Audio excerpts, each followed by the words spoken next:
That was powerful enough to knock over my iPad. Holy moly!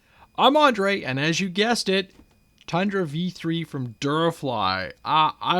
I'm really excited. Of all the models that Durafly produces, and they're all fantastic, the Tundra has been my all-time favorite. We've seen V1, which was just an amazing aircraft to start the whole series off with. V2 with some subtle changes. Then there was the Grand Tundra, which I love to fly. The Prime Tundra, which is somewhere around here in my really good FPV HD aircraft. And then the Night Tundra, which I put through so many miles. But now we're here to talk about V3. And what makes V3 so special? Some little tiny refinements, which I actually think you're going to be kind of excited about. This one, by the way, is the Inspire Tundra. It's the red one. I peeked in the box. You'll see when I open up this box. But we'll talk real quick about the specs and what you get with the V3. I've got my handy notes, and in the box, you do get a spec sheet. So it's your standard 1300 mil, 920 mils long. It weighs in at about 1,200 grams or so with a 4S pack. It's got the, you'll need a 6-channel receiver. I'll be putting in an 8-channel, standard FR Sky stuff that I normally fly with. I will go into the radio setups because I've been asked about that before. So you've got your throttle, ailerons, elevator flaps, rudder, and reverse thrust. So that is cool. And then you have 2 more channels if you do choose to do something like an FPV setup. It's got a 40 amp Generation 2 Aerostar ESC, which is pretty good. 6 9-gram servos. They've changed the prop. They've gone away from that fiberglass reinforced. Sorry, what was it? What prop was that one before? Anyway, the fiberglass. They've gone to a standard prop, which is greater and better for balancing. And the biggest change to this aircraft, 4S. Yes, 4S 2200s. I know a lot of people upgraded theirs. I know a lot of people asked if the Night Tundra could, but because of the lights, you had to run a 3S pack to make that not boom. And then, of course, there's some little subtleties. So all the push rods are now pre-installed. There are LEDs. Again, I mentioned the prop changes and the new Inspire red silver scheme. So, a couple points that you're going to want to know. When you open up your box and take off the bottom, that'll drop, and that has all your assembly pieces. So this has all your rods and everything, your prop, your float kits, your landing gear, which are black now too, and then the wood structure stuff back there is the FPV kit. So if you want, I will link into all the other assembly videos. This thing is not hard to put together. Things like the elevator stabilizers, you will want some glue and a few other little bits and pieces. And if you want to glue in all the vortex generators, which are inside that box. So, woo! All right, let's open up this box and see what you get from the Grand Durafly Tundra Inspire V3. And so it does come in 2 schemes, as pretty standard. And they have gone back, and I'm kind of glad they have. They've gone back to the wheels, the standard non-smushy foamy type wheels. And they blinged them up a bit. A little Durafly logo on them. I've never had an issue with these tires. Ever, ever, ever, ever. They've always worked really well for me. They get chewed up a little tiny bit. Throw some hot glue in there, whatever, little rubber, whatever. But these are good, and they're super, super, super lightweight. So, tires. Your wing spar, one of the things I like to do is to measure in the middle of it. Particularly if you're taking the wings off for transport, I like to measure in the middle and put a little silver marker right in the middle, so when you're sliding it in, there's a little notch on top of the fuselage that you can see, and that'll make it easier for alignment. As I said, I've got the red Inspire this time round. First time having, the Prime Tundra is red, but I like it. I like what I saw when I took a peek in the box. But floats, that comes standard with the aircraft. And I have been, when I've had a chance to winter fly, like the Night Tundra is up there on the shelf, it's got floats on it, and I've been flying the winter floats on it, and some of them skis, floats, it all depends. Now, like I said, with the kit in the box, like I said, Some features have been done to speed up the assembly, and that's things like the push rods. We're all installed on the wings, so there we go.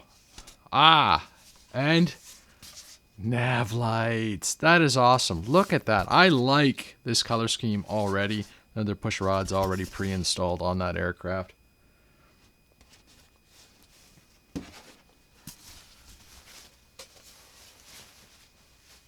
So for the build video, I won't go in and waste time and everybody's time watching me stick the vortex generators on, but I will for this aircraft. Whether they work or not, on this scale, who knows, but they look sweet. And they're, in this case, they're all red. And like I said, you have a choice between the red and the classic green, which was, I love that color. That green was so amazing at the time. And it's hard to believe how many years the Tundra has been around, and the iterations and little tweaks here and there, and they just get better and better and better. So I'm really appreciative that Hobby King keeps after this aircraft and likes the fact that it's a lightweight aircraft. It's a lightweight short takeoff and landing style aircraft. And now that it's 4S, oh boy. Waiting to pull the fuselage last. So there are your tail sections. And remember, you've got to exercise all those pieces. But I love that red and silver look. Last but not least is the fuselage.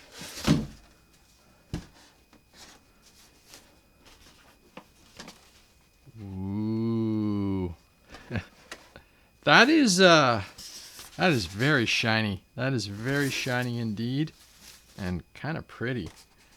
Oh, yeah, I'm liking this. So, the standard things about the Tundra, which you've all seen and everything, looks like they've changed up the connectors ever so slightly. These look like they're smaller but more refined, which will probably make inserting the wings in a little better.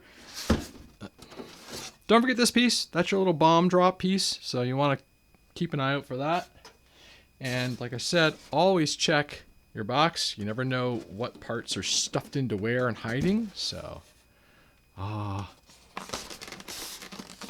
standard things about the Tundra. So, there's your there's your 40 amp ESC in there. And then you pop off the back, and this is where I like to stick the receiver pack and everything. It's got a little belly light right down here, so that's pretty nice.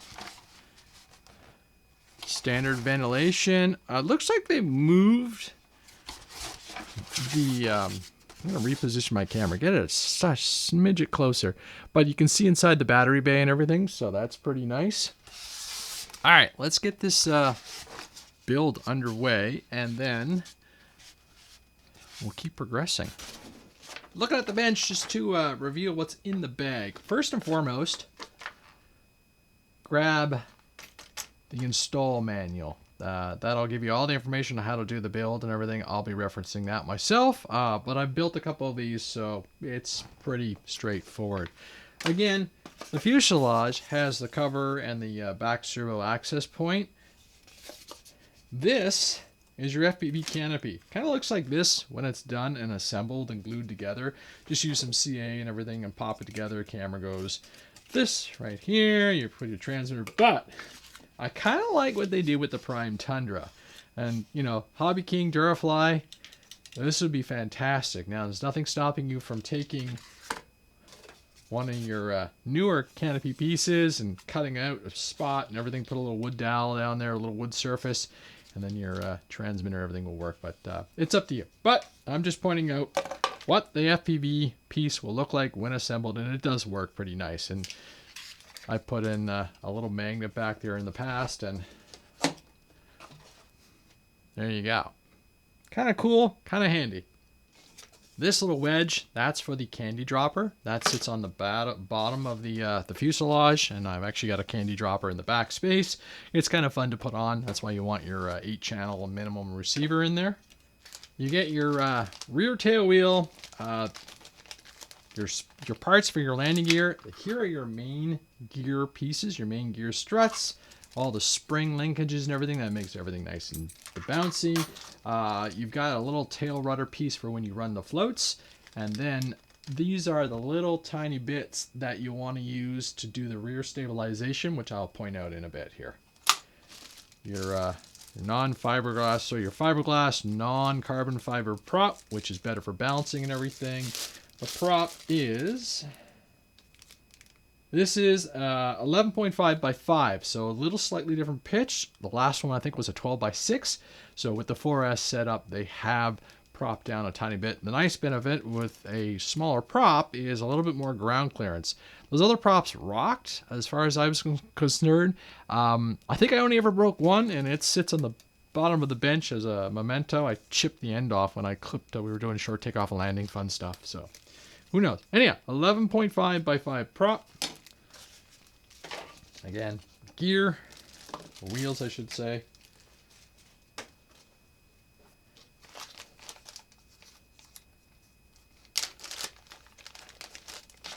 Your vortex generators, which I will glue on post off video. There's no need to watch that. There's your tail wheel, nice and light. All your screws and fasteners and hardware, your wheel caps. Looks like they include some Allen keys, which is nice. And then a Y connector. And this last bit of hardware here, those are for your floats, along with those straight screws. That'll do a whole float setup and everything, so you can set that up. I'm going to leave that for a future use. Takes up less space when they're not assembled. Alright, unfortunately this build video got a little interrupted, but in the meantime, while I was off camera, I was actually doing a little prep work. One of the few things, and I'll cover this real quick, and then we'll get back into the main fuselage building, is putting on those vortex generators. My glue of choice in this case is foam tack. The bottle is actually getting pretty used up and worn down. And it's a pretty simple application of just getting in there, sticking a little bit of glue. I don't think you'll see that, but sticking a little glue on those vortex generators and then punch them down into the various holes along the surface of the leading edge of both wings. It's kind of easy and simple, and I guess I had 2 left over, so I'll keep those spare because you never know, you might knock them off in transport. The other thing I did was I grabbed my black marker and my silver marker, and I took the left wing strut and I put a little silver dot on it, and then I put a little black corresponding dot on the fuselage. And that's just simply for when I transport this thing, particularly when I go to things like Flight Fast or Ohio or anything like that. I take it apart and it's just a simple identification pattern. So another thing for you to consider. And then, as I mentioned before when I was looking through the gear, this is something I've been doing on all the main wing carbon fiber struts and rods, is I put them on my bench, and this guy is 23 inches, so 11.5 inches on each side, and I put a silver mark, and that way when I run this through the center where you've got the tow hook piece, that'll just let me know that the carbon fiber rod is centered in the middle of the fuselage and ready to go. So there we go. So that's stuff that'll all come into play, and we can resume the build of this aircraft. For this particular aircraft, and you'll notice a difference if you've ever assembled any of the V2s or anything, you have 2 choices of screws. You got the self-tapping low guys, and then your 2mm or M2 screws. So these are like your wing hardware, your landing gear hardware. The self-tapping, they're using the floats, and some of the hardware in the back for the elevator and rear landing gear. So let's get to work and build this thing. So while I was off camera dealing with a technical issue surrounding this aircraft, nothing major, just stuff I had to figure out and fix, I went ahead and I put a bunch of pieces in there. So I'll explain what I did. So if your ESC comes unattached, let's see, can I see that? Can I show it? There, I've stuck mine up into that zone. You're going to want your favorite weapon for this whole process is going to be a pair of long needle nose pliers, because you've got to get in there, and in the intake, you've got to support the motor plugs while you're holding your ESC. The benefit of a reversing ESC, though, is the fact that you can flip it on a remote if you don't want to go through the whole point of swapping the ESC to motor wire leads. So that is a plus. The other thing you're going to want to do is have those wires in place, the needle nose, long needle nose pliers, handy for when you're doing the receiver setup. Now you can see where I've got my receiver at, and the benefit of actually having a bare fuselage like this is the fact that I could flip the thing upside down and I could get my hands inside the fuselage and actually get up into this spot. There's the Y connector that comes in the bag is actually for the LED lights. If you only have a 6-channel receiver, you're going to want maybe 2 Y connectors, because you can piggyback the reverse channel and the Y connector, which is just using power. So the way they've got the reverse channel, it's just a single.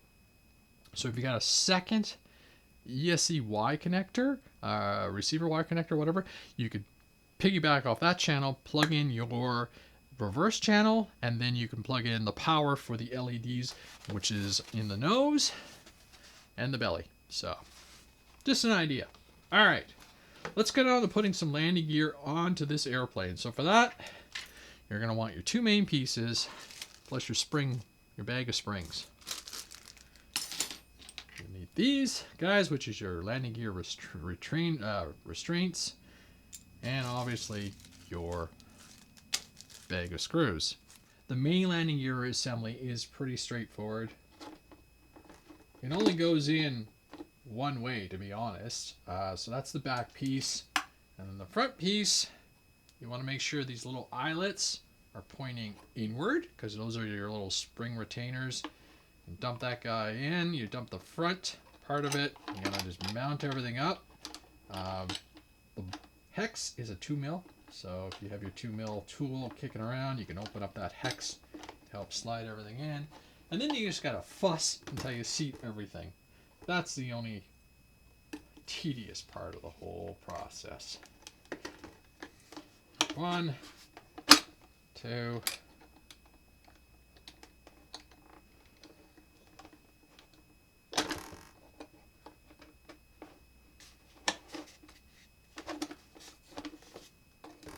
And really, this design hasn't changed radically over the course of the Tundra builds. Oh no. So with the main pieces down in place, you can pick a height and use your 2mm and adjust everything so that you've got these 2 pieces evenly distributed.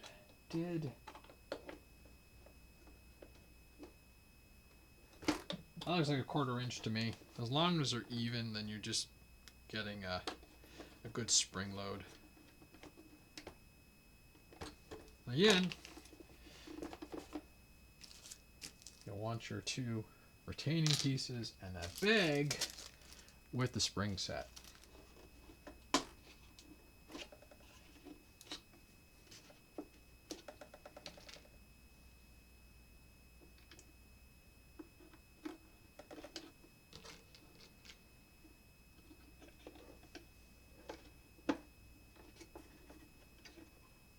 I'm going to wait and put the feet down first, because there's going to be a lot of tension once I get the springs locked into the center spot, and without the retaining clips, this whole setup will go flying.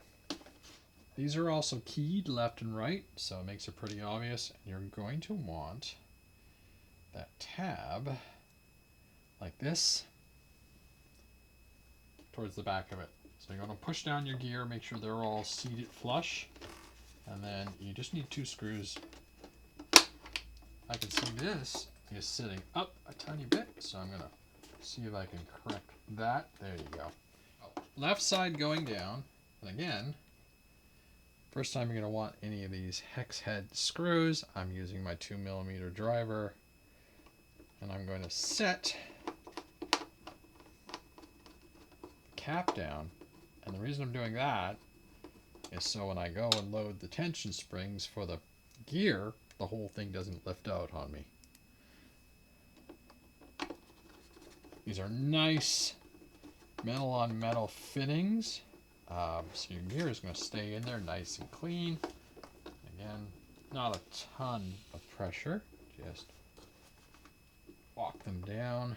I'm noticing though, these guys are sitting pretty proud, so I'm going to pressure them down just a tiny bit more.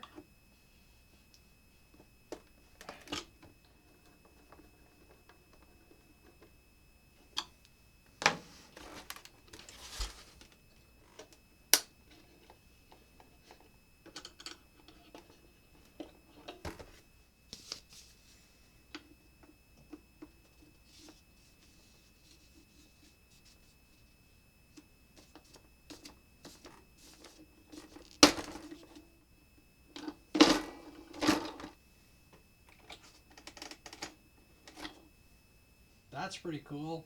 That's an M2 self-tapping screw. I'm impressed with this hardware. So once you get the rear tail gear in, it is just a screw into 2 screws to retain it. So it's hooked into the rudder, nice and clean. Sweet. Look at that. Nice. You know, I really like this color. Next up is the tail section.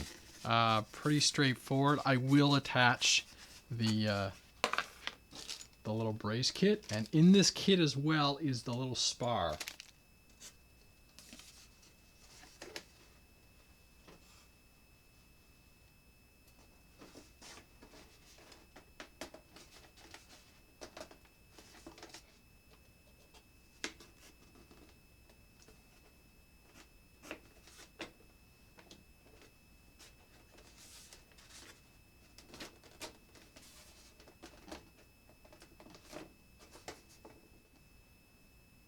So when you're doing the screws to lock the tail feathers in, or the elevator section in, there are alignment holes for where the screws go.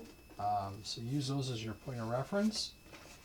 When you're pulling and everything and tugging on it, just be careful not to overstress the foam. In this case, I have to push it a little bit more. And I'm there, and I see my 2 holes. So now I can take 2 more of those self-tapping M2 screws, or 2mm screw heads, and sink those things in. I support the tail, not putting pressure on the top of my rudder just yet. I will say I do appreciate how Hobby King and Durafly have simplified the screw hardware. Previous versions of the Tundras all had like different screws and different lengths. We now literally have 2. Makes it way easier to do. Okay, there's my elevator, and then just take that adapter. I used to use a tool on this stuff. Now I just use my fingers. Less carnage, less damage when getting that control rod snapped in. Ta-da! So these are the little wing elevator bracing struts. Very delicate. They work great, but you just have to be super gentle when you're bending them and getting them into space, into the right spot. So just little taps, little grabs, and kind of like that. So I am actually going to use my drill and sink a hole into this back plastic membrane or support bracket. That'll do the screw, and then after that I can glue this guy down.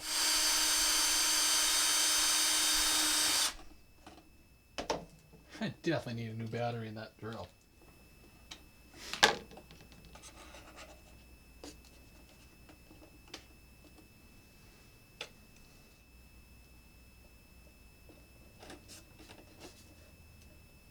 A little foam tack, a little magic, and it is down. That'll hold. I'll let that set up. And I'll do the same thing on the other side. All this piece is doing is just adding a little triangulation stabilization to that elevator section. I've always put them on my Tundra. They seem to work. With the elevator pieces in place, the triangulation braces, you just get in there and snap your control surface for your rudder. Tail section done.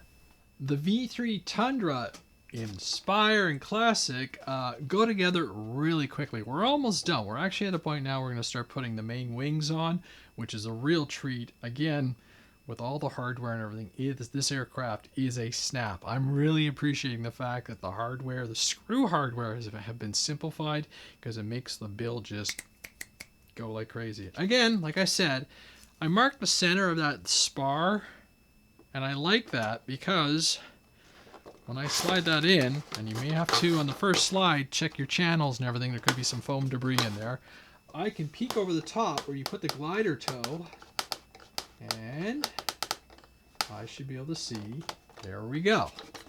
Like I said, you see the silver in there? Yep, look at that. Now I know my spar is centered perfectly. Makes the whole process a lot simpler in my mind. First wing, and this keeps it real nice for transport and everything. You just pop it off. I take the spar, leave it in one. I have bags I've made too for these, and I like the fact that I just run the 2 screws right back into the wings, and then they're nice and safe for transport. The 6-pin, I think that's been redefined on this aircraft compared to the old ones, which I really like. Clean, easy to get, easy to align.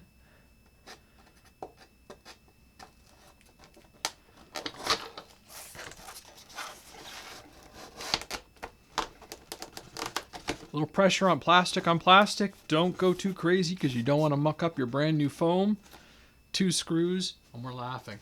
Literally, my M2 or 2mm screwdriver, hex driver, has been my weapon of choice for this build, plus some long needle nose pliers and some foam tack glue. And this aircraft is almost done. I used a little bit of Velcro to lock down the receiver in the belly or in the back section, and I might put one on the battery bay depending on how I feel about that position in there when I start checking my CG, which is coming up next once I put on the other wing.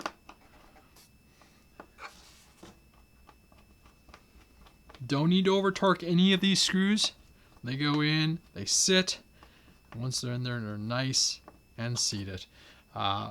Honestly, if you don't have to take your wings off, you minimize any of your kind of foam damage or impact around the wing receiving areas, and we're laughing. I'm going to verify. There you go. My spar is nice and centered, so now the other wing can go on.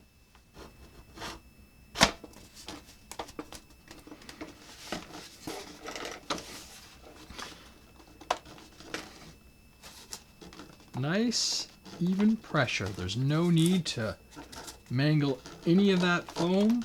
Just push it gently so you're not putting too much pressure on this side of the wing. And walk it in, and you will visually be able to see when you've lined it up nice and tidy. If you have any kind of screw alignment issues, back off both screws in the wings and fiddle around with it. Just being really gentle on how you push and where you push, because you don't want to crush your fresh foam, but they will go down and they will seat nice and true. We're starting to get a completed Tundra. With the wings attached, it's now time for the wing struts. I really like the fact that these are labeled R1, L1. The ones go down on the bottom. Obviously, this is my right wing. Nice thing about these are pressure fitted. I tend to do the fuselage first and then move on to the wing. Don't have to be crazy over tight or anything. You just have to get them in there nice and snug.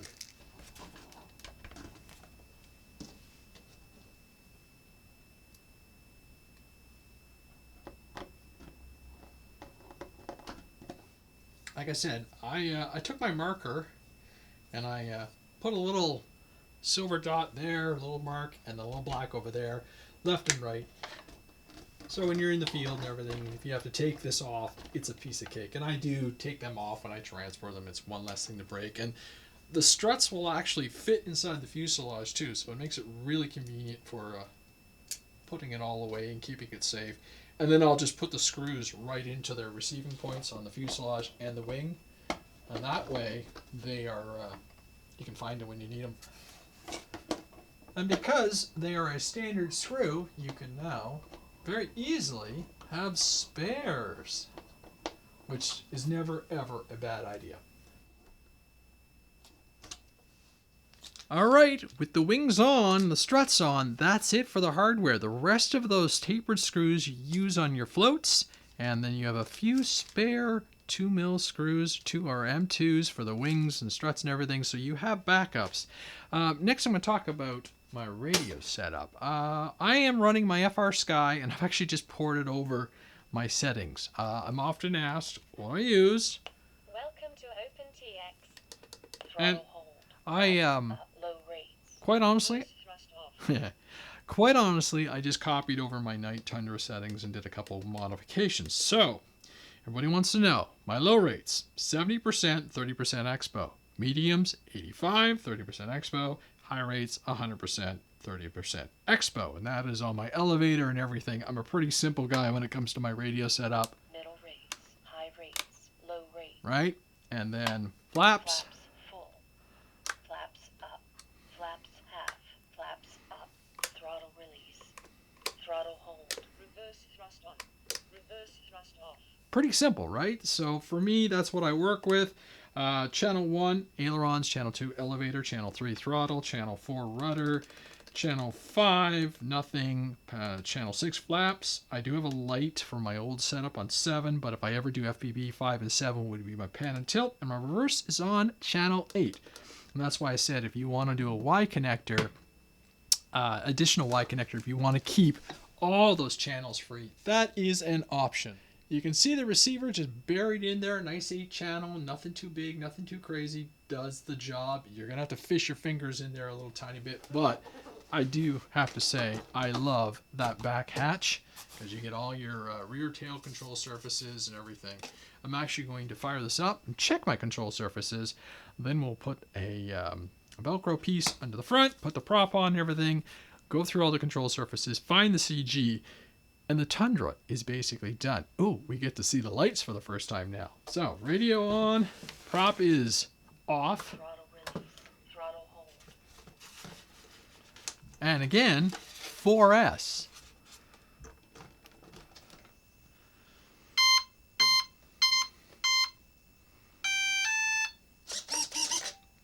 Right, left, flaps. Flaps half. Flaps full. Flaps up. Nice. Okay, let's go to high rates. Oh, and I'll demonstrate real quick. There is a mix that I do have, and that'll vary from every airplane to every plane, but Flaps half. Flaps full. right, my flaps are on a 2-second delay, and you can see the elevator doing a little change. So Flaps up. I'll tune all that in the field, but for now, looks like I could dial in a little neutral elevator, but I'll leave that until I come back from, well, we'll do a flight to the field and I'll know right away. Rudder looks like it could use a little bit of check, and ailerons aren't terrible. I think this one's a little high. Again, it's all from factory. Flaps half. Flaps full. Flaps up. Now, we got lights. So the belly light does blink. You've got your, should be red on your left, green on your right, and then a really bright front guy. That is actually super bright.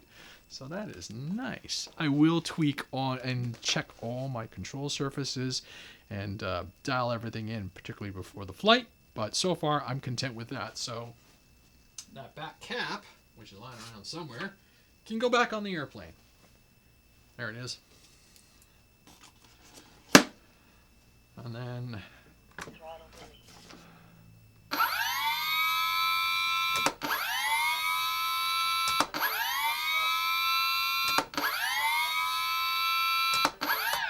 so that's new for that new ESC, which is the V2 or Gen 2 Aerostar. The reverse thrusting is instantaneous, so brake and go. I don't know if there's a... Yeah, so it doesn't have braking engaged, which is also really good for this kind of aircraft. So that is fantastic. Oh my gosh. It looks like a hot rod with those wheels. I'm going to have to play with that one a little bit, but needs a little friction work. There we go. It'll loosen up. But I'm liking all the color, the red and black and silver. It is a very striking color scheme. All right, prop. The one thing I've noticed is prop, I think, goes against convention where the numbers are on the back. So a lot of people have learned, you know, the prop numbers are usually in the front, and that tells you which direction to put the prop. But looking at this one, it is on the back. But we know it's 11.5 by 5, which is down from their 12 by 6, which makes sense when we're running 4S on a very similar power setup. Just a standard 10 millimeter hex, not hex, 10 millimeter socket. And the only reason I'm putting the prop on right now, well, I've checked my direction before, but now I want to get my CG, so I want everything to be as it is. CG call out on this aircraft is between 50 and 60 mils, which is pretty standard off the leading edge. So I'm going to go for a couple inches out. And I am going to go for 50 right off because I like my aircraft just a little bit on the nose, a little bit nose heavy. I can go further back, and I guess if you want to go a little bit more aerobatic, you could. So I'm going to say third one in, little notch. Black marker.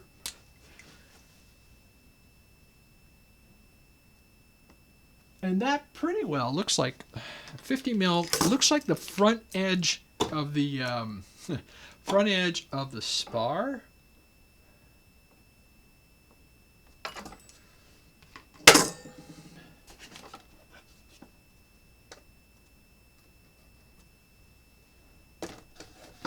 I usually put stickers, but I've just been starting doing my black Sharpie. So at 50 mils, as you can see, it's pretty well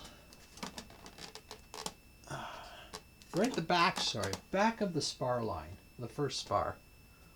So that's pretty nice. So now we're going to dump battery in there and see how accurate this is.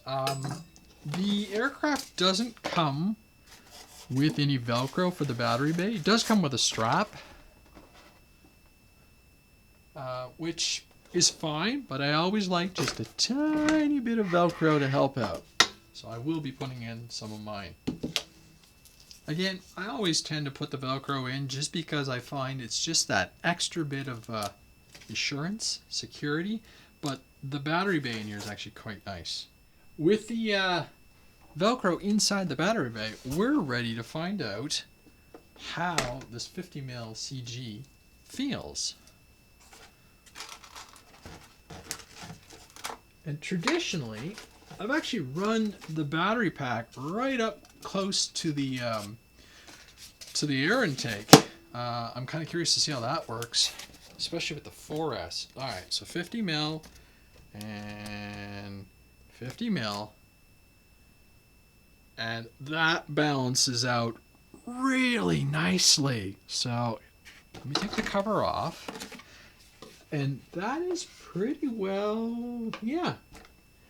The battery is sitting a little forward of the, that at 50 mils has the battery just a little bit forward of the wood plate holding the battery. And that is a larger, heavier 4S pack. So I wonder if I went with a lighter zippy compact 2200 and I put that right on the bay, right in the spot, and I get my hands back under the 50 mil and 50 mil. And so that battery right on the front of the wood plank for the battery bay holder, the battery holder, is spot on. So that's really good news. So the plane at 50, even if I went back a bit, at 60 mil, I'm even a little bit more nose heavy. So I'm kind of happy with that.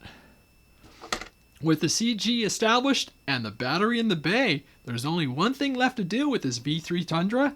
That's to fire it up and see what that ESC and 4S system can do.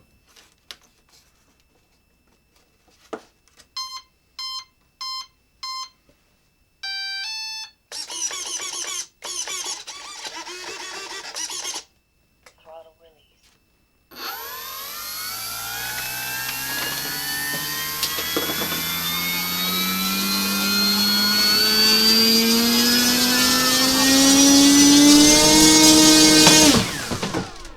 Throttle hold. Wow. Yeah.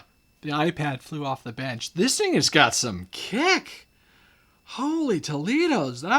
That's impressive. I really look forward to flying this thing. I want to try the reverse thrust. Reverse thrust on. Throttle release.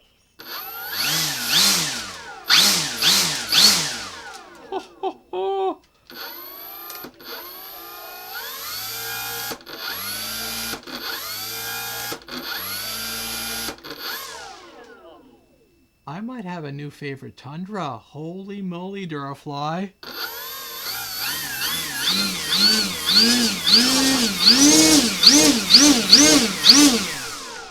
Throttle hold. Damn thing's a hot rod. Holy smokes. Well, there we go, folks. I'm Andre, and this is the V3 Durafly Tundra Inspiring Classic from Hobby King and Durafly. This thing is phenomenal. Look forward to flying it. So keep an eye out for that first flight review. I think this is going to be an amazing aircraft. Again, the Tundra with some new LED lights, nav lights in it, refinements all over the place, better screw setup and everything, 4S power, which you can really appreciate, and goodness, that new paint scheme is striking. I'm Andre, again, Durafly Tundra V3. Thanks for watching. Look forward to seeing you on the next video.